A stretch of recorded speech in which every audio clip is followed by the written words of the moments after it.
Right, everybody, here we are at the fireside. This is, of course, a traditional wilderness thing around the world where we sit around the fire and tell tall stories. Now, I must just tell you, before we carry on, just over there, Sindile the leopard is coming this way with Jamie. He might make an appearance at the fireside chat. It will be quite interesting to see what happens if he sits down here. I shall tickle him gently behind his lovely spotted ears. Now, we're going to take you off to have a look at the ladies behind the scenes. Rebecca, Louise, Jerry and Kirsten in the director's seat operating everything there. They are the ones who share your questions with us through Twitter. They direct it, they vision mix it. They're in a remarkable bunch of people. Have a look at this.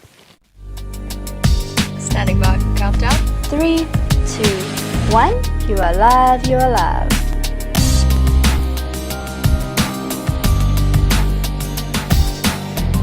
Question, James Richard, New York. Which leopard is this? Standing by.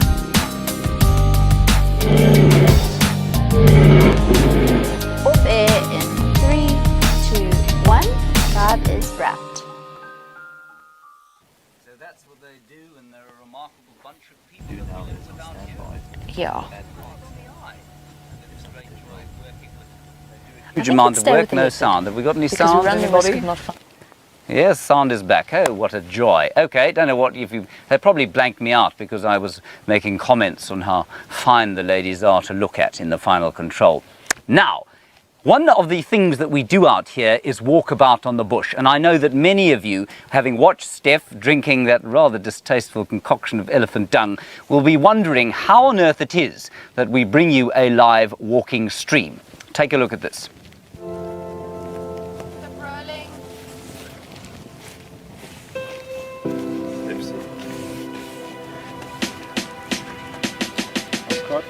50 seconds, 50.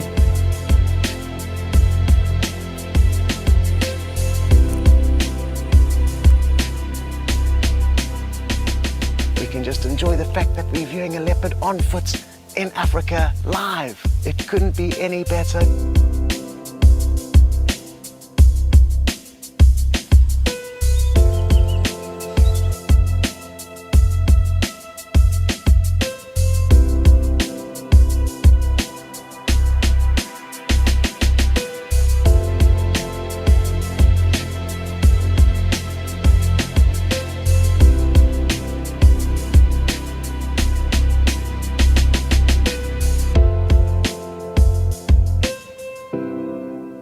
Now, welcome back, everybody. Next to me, I have the figure of Jean-Ray Gerding, of course. Now, Jean-Ray makes me very jealous, of course, because unlike the plover-like legs I have, Jean-Ray has legs which were, well, I mean, you could probably fire them out of a cannon. They're very large things, and he uses them to wander about the place. And, of course, oh, give that back to me. Second, he has actually, he's very dangerous job he has. He was bitten by a tick, I think, at some stage there. Now, Jean-Ray, all jokes aside, talk us through the dangers of being a bushwalk cameraman. Well, I mean, the bushwalk is, I guess, similar to being on the vehicles. You've got the same animals out there, you've got the elephants, you've got the buffalo, but you don't have the protection of the vehicle. So we have to implicitly trust the team. We've got Herbert, who's on our safety detail, watching as Steph presents, and I'm focused on the little frames, trying to show the story that Steph is trying to weave for us. Cool. Yeah. Now, while you say that you need the security detail, why do you need a security detail? Why can't you look around and see what's going on? Well, I mean, I've got a big backpack on me, and I've got to really be zoned in. I've got headphones on. I've got radio comms in coming from Final Control. So I'm not as aware of the environment as the presenters are. I mean, yesterday afternoon we walked into elephants on foot. We walked into buffalo on foot, which has been described to me as, cutting yourself and swimming in a shark tank. Yeah. Yes, I wouldn't quite go that far, but yes, certainly there are elements of danger around it. Talk us through the difference between being on a vehicle from a technique point of view. What's the difference between being on a vehicle where you've got a solid tripod and being on foot? So on bush, you handheld, you've got to walk, you've got sticks to watch over, and you've got this big backpack on your back.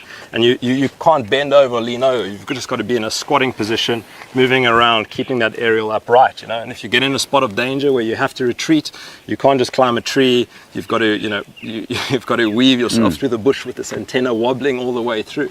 Do you find that your history as a pole dancer helped you with those squats that you have to do holding the camera? Immensely. I think lap dancing helped a bit more. But, Right, that's enough of that. Thank you very much. Before we get too high into Gendre's sordid history, let's head across to have a look at some of the new technology that's going on. We're going to be in the air, and you've met Ronald today. He was looking at things from the ground, and we're going to discuss shortly where that line is. You saw the buffalo react to Ronald today. Have a look at the new technology coming to WildEarth.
Right, everybody. Well, next to me, of course, I have the immense figure of Ronald the Rover. Oh, and he, of course, is sitting with the Makulu boss, the father, I suppose, of WildEarth and Safari Live, Mr. Graham Wallington. Thank you, James. Yes. Tell us about Ronald and how his evolution came about. Well, I guess Ronald is really, another step along the journey of trying to help you guys get that much closer to the natural world around here. And that's what Safari Live is all about, really, is giving a different point of view and a different way of connecting directly with the animals. And Ronald's our latest attempt to do so. He did a very fine job, I'm sure you'll all agree today, but we did have that one incident where at the beginning of the show there was a horn of a buffalo sticking in from the left-hand side of Ronald's vision, and I moved the rover. And the buffalo reacted, well, I suppose you could say negatively. He did get a fright. He didn't go away, but he did back off. Where's the line? So that's a good question. I think that our mission here is to connect people, but not to disturb the animals. And whenever we have technology or people or vehicles or anything in the bush, there's a risk that we might disturb the animals. And I guess what we should have done with the rover is just not move it at all when the animals are around, and only get it into position and then wait for them to be there. But I mean, like we've discussed, of course, they do get used to these new things.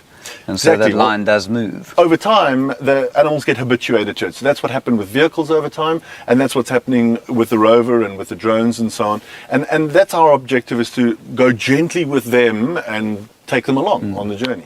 Now, from low level to high level, we've been in the air recently as well, haven't we? We have. So we've been using quadcopters quite a lot, but they make a lot of noise, and particularly the elephants find that buzzing noise disturbing. So we have to stay very, very high up. Our next mission is to start using fixed-wing drones, which are much quieter, and to have zoom lenses, stabilized zoom lenses on them, so we can stand far off, but still get that close, tight view of them. And not only during the day, I mean, the future does hold us flying around here at night, doesn't it? Absolutely. So that's the next big thing as well, is to fly at night with a thermal imaging camera so that we can see the heat signatures from the animals, but also to use infrared cameras on the vehicles, because infrared is invisible to the animals, which means that we're not disturbing them with the white light. Brilliant.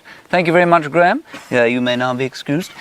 We are now going to take a look behind the scenes at, I think, and I'm sure all of you think, one of the most romantic jobs a human being can have, that of a wildlife cameraman.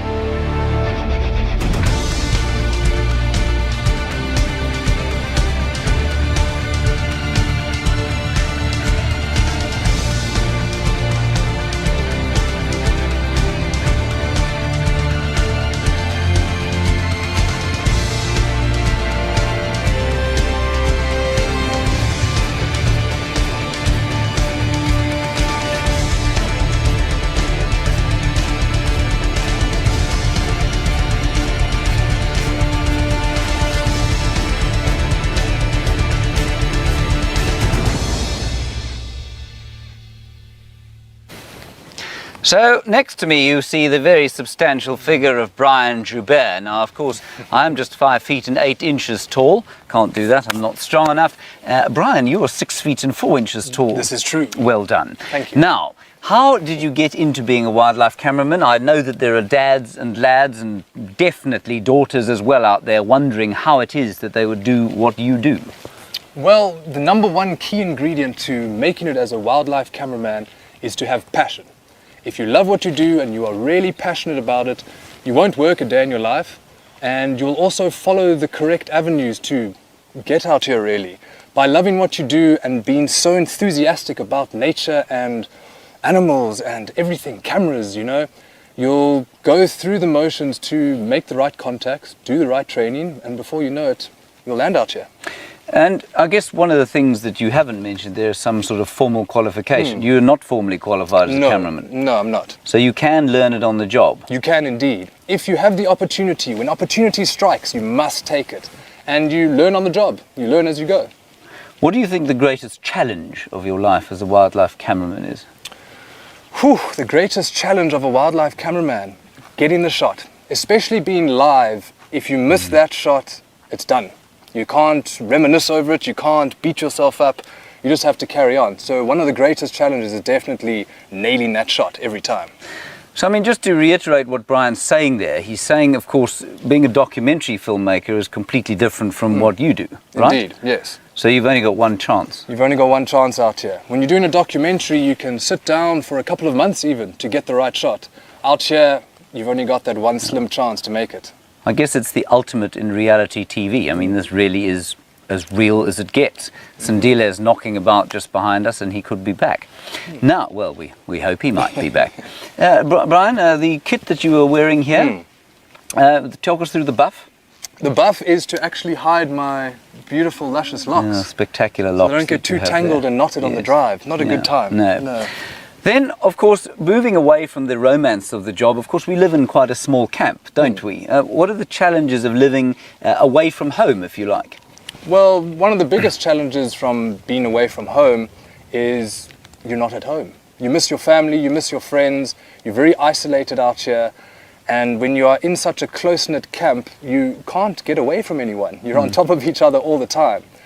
It is a bit of a challenge, but we do make a plan to get out there, you have some downtime, you get to relax and do your own thing. All in all, not too bad. And it's lucky I'm such a nice fellow, isn't it? Oh, yes. Yes, it was very good, yes.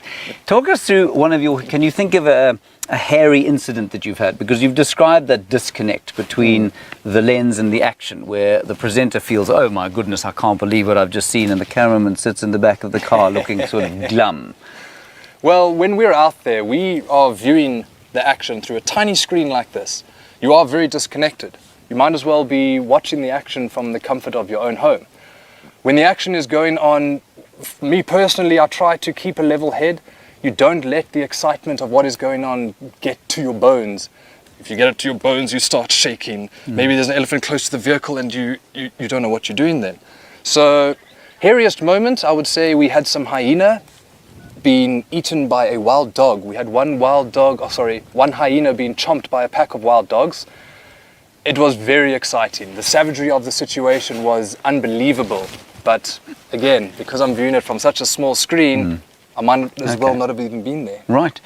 Now, everybody, Brian's not only a talented wildlife cameraman, are you, Brian? No. What else are you able to do, Brian? I can beatbox. Oh, goodness. Oh, dear. Would you like to lay down a beat for Father's Day? I would love to. Are you Go ready, for it, James? yes. Here we go. That's too fast. Okay, all right. Okay, slow down. All right, I'll slow it down for you. Okay. Here we go. Here we go.